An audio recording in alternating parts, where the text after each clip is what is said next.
Usually when we think about sleep, we picture a power switch, like turning off your laptop at the end of the day. You know, the screen goes dark, the fan stops, and everything just shuts down. Right, yeah. But when you actually look at a brain scan of someone sleeping, that power switch is completely broken. I mean, your brain isn't turning off at all. It's actually clocking in for its most intense shift of the day. And welcome to today's deep dive. We are looking at exactly what happens during that night shift, focusing on how you can use sleep as the ultimate tool for learning. Exactly. And we'll also cover why getting a solid night of rest is absolutely vital for your physical and mental survival. So to start, think of your brain like a chaotic office building. During the day, phones are ringing, people are shouting across desks. That is you processing the world around you. Yeah. But at night, the daytime workers leave. And that is when the cleaning crew and the IT department show up. Okay, the cleaning crew, what do they do? Well, this happens during non-REM sleep. These are the deep, really still phases of the night where your body goes quiet. The cleaning crew literally goes to work. Your brain cells actually shrink slightly. Wait, they shrink? Yeah, they shrink so that spinal fluid can wash over them.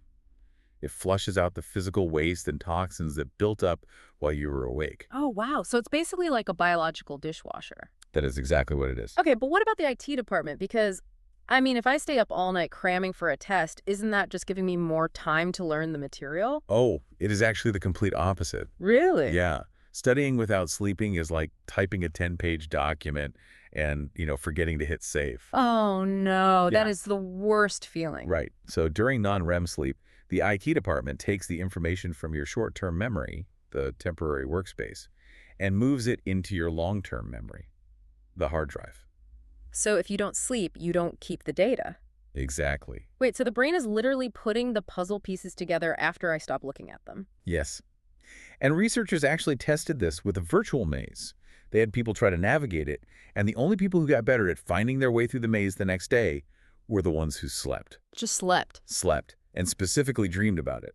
The brain was running simulations while they rested. That is amazing. So if non-REM sleep is about saving the raw data and washing the floors, what happens to our feelings? Does the IT department handle emotions too? That actually shifts over to REM sleep, rapid eye movement. This is the part of the night where you dream. Oh, okay. The logical center of your brain powers down, but the visual and emotional centers go into absolute overdrive. It operates like an overnight therapist. An overnight therapist. I read the part about how it does emotional first aid, but I have a hard time wrapping my head around that. How so? Well, how can a stressful dream actually make me feel better? Because usually a nightmare just makes me wake up in a total panic. Ah, I see. Well, during REM sleep, your brain does something incredible. It completely shuts off the release of noradrenaline. What is that? It's the chemical that causes panic and anxiety. So your brain can replay a stressful memory, but without the physical stress reaction. Oh, wow.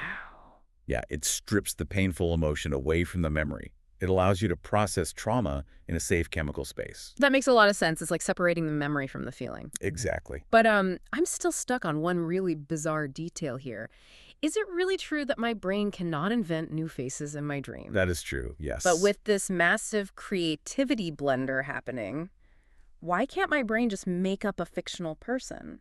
Because your brain acts as a massive visual archive, not a face generator. It records millions of faces you see in your waking life. Like who? Like, people you pass at the grocery store or background actors in a movie. Mm. And it just reuses them as extras in your dreams. That is so creepy but cool. Right.